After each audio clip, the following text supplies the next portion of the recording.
Years before that, Randy Orton was seen cutting his forehead before getting catapulted into the steel wall. Wait. That's right. There's no waiting on the mind of the game. Yeah. This could get ugly in a hurry. Oh, yeah.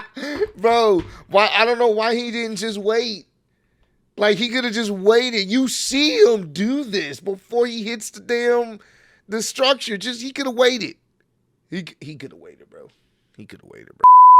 What's good, Josh? Bull Ross back at again with another video. So I'm going to check out 10 craziest Elimination Chamber moments WWE never planned. We are pretty much just a day removed from the 2026 Elimination Chamber, so I wanted to check out a Elimination Chamber appropriate type video, since we're going to see who's going to win the men's and the women's Elimination Chamber for this year and who's going to headline WrestleMania. So we're going to check this out. Should be a very interesting one. I'm sure some of the moments we probably have seen in videos in the past, and maybe there's some moments that we didn't know about. But I love these type of vids because it kind of gives you some extra background information for some situations we may not have known. But I appreciate all the love support. Let's get right into it, man. 1, 2. Is this on? The Elimination Chamber is one of the showpiece matches on WWE's annual calendar. It's a fun stipulation to witness in action, but sometimes the behind-the-scenes happenings can be just as interesting. He literally forgot what number he was supposed to come out, punched the plexiglass door, and then he just bum rushed. Yeah. He cut the match by 15 minutes. From wrestlers improvising. I got to a point where I'm trying to call a match on the fly for 6 different people where you can't talk to them and the camera has to be on you at all times. To injuries, botches, and real-life drama. Any thoughts come to mind? For this, yeah, Somebody gonna get. We've seen that one. My instincts told me to straighten my legs out, and my shin came across his throat with the weight. Like I'd walk over to somebody and they'd hit me, and as soon as I'd take a bump, I can't breathe again.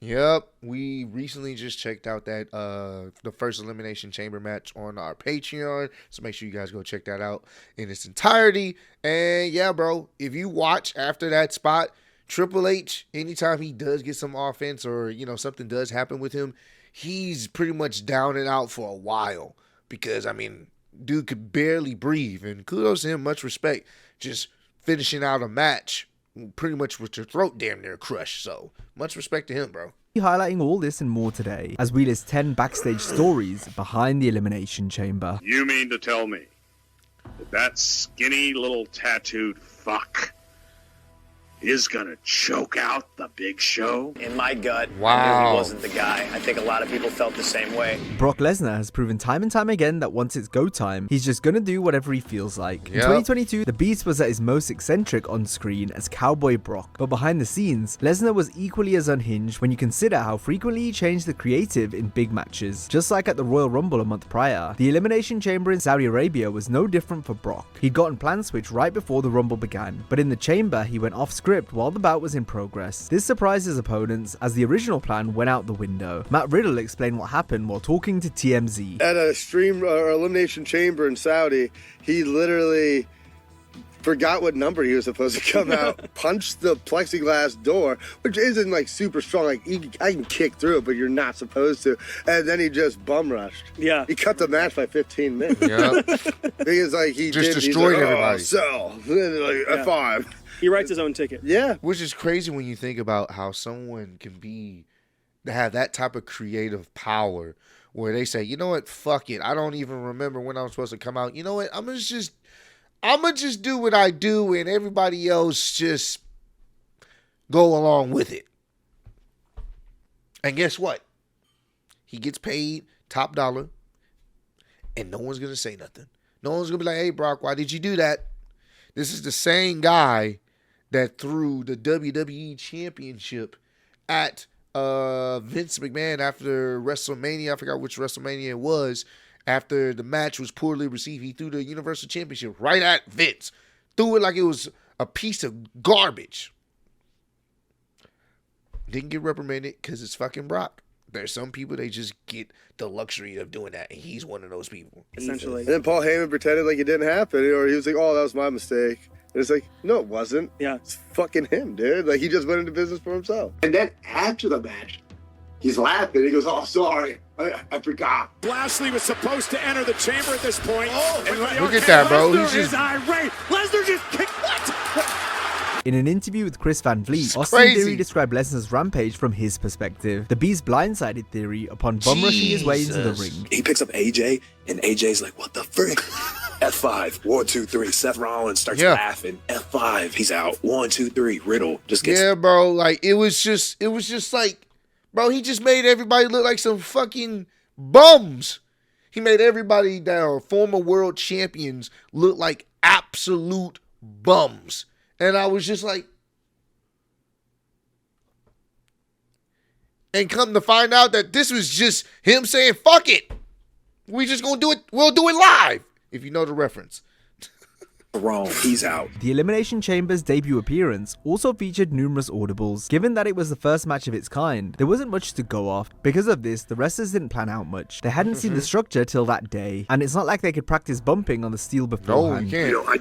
I don't honestly remember, really having any time to, I don't know, get a game plan prepared. There was no prep for this. I don't, I'm the same way. I don't remember any. Because we'd never seen it. I don't remember any prep other than, you guys, we're going to go out here, we're going to do this, you're going to do your stuff, you're going to do, but as far as really thought process going into this, I don't remember it. No, but I know some stuff like here at the end also got rearranged and moved. Yeah, and again, but you'd never know. I just know, I think now we're all just kind of winging it.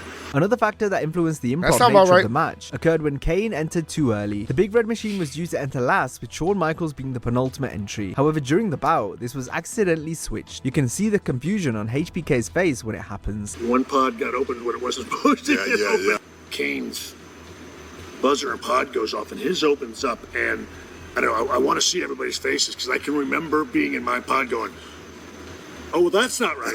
Yeah, right. That's not good. Oh, we're going to have to improvise. Here we go. Call it audible. Here we go.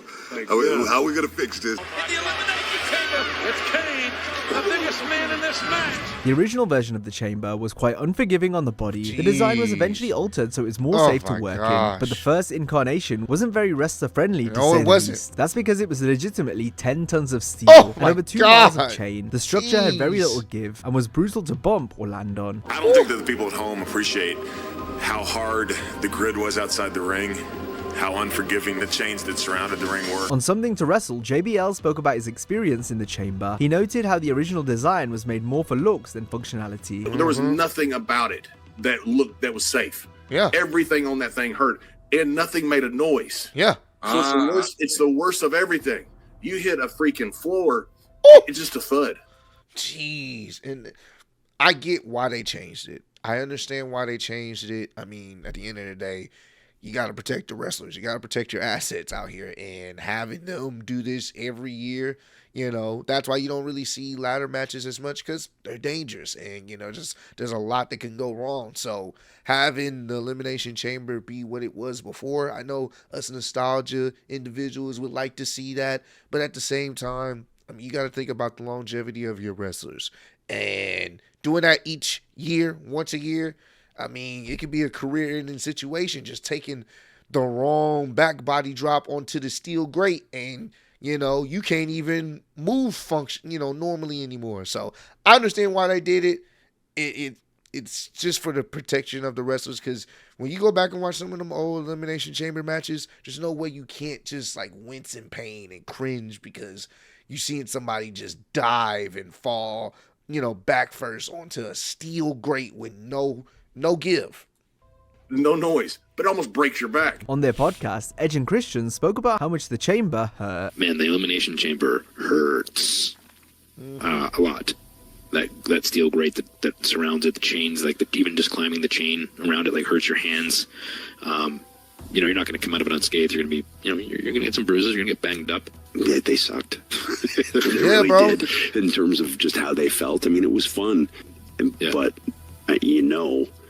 that you're going to hurt a lot during. Oh my God. And after. And especially when you feel it during, you're like, damn, that hurt now.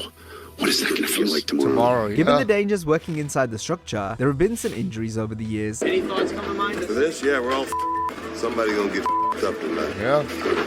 Unfortunately, it was Triple H. Suffer a bruised trachea at the hands of Rob Van Dam. RVD didn't have enough space to spring off the pod, hence the awkward execution of the frog splash. Yeah, we had no space. Oh my gosh. My instincts told me to straighten my legs out, and my shin came across his throat with the weight. Like I'd walk over to somebody and they'd hit me, and as soon as I'd take a bump, I'd get breathe again. You know what I mean? Like it would just all inflame back up. The game said having such a thick neck from years of training saved him from worse damage. Hunter was back in the ring just 2 weeks later. Van Damme discussed the accident on Café de Rene. It wasn't my idea, and I was uncomfortable, but I believed in myself enough to think it's just going to work out. I'll be able to pull it off, you know? So that was a mistake on my part, you know, because I didn't know how to judge how far to jump out because the cage wasn't going to give me any bounce. And is the extra height going to make a difference in my arc? The Elimination Chamber is even more dangerous for non-wrestlers since they're not equipped to handle the impact. Great Khali's manager, Ranjin Singh, learned this the hard way at No Way Out 2008. Singh, real name Dave Kapoor, suffered permanent knee damage following his nasty spill to the outside.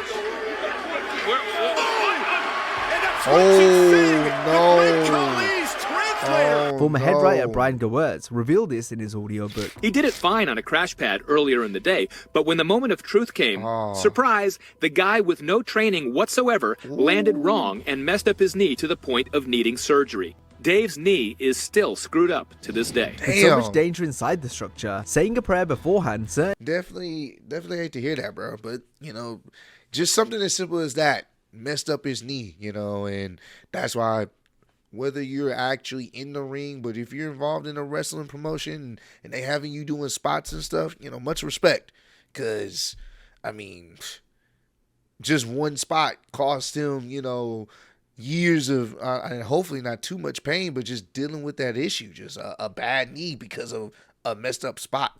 Makes sense, and it's something participants of the match have done on multiple occasions. In his second book, Shawn Michaels shared that before the 2003 Chamber, he and all the other competitors besides Randy Orton took part in a prayer. Shawn wrote, "Here were all these guys about to get in the ring together for a match, and they were coming together to pray, at least for a moment in time." On the first season of WWE Unreal, we saw all the wrestlers in the 2025 Women's Elimination Chamber join in prayer ahead of the big match. This was a nice moment which showcased the respect and bond the talent have with each other as they prepared for battle. Dear Lord, thank you for this day. Thank you for Elimination Chamber. Thank you for these women who are going out there to put their bodies on the line. Help them to have a safe and entertaining matches. No botches. Remember everything. Hit their beats and get these people up off their seats to really start this show off with a bang. They're all glory to you, God. In your name we pray. Amen.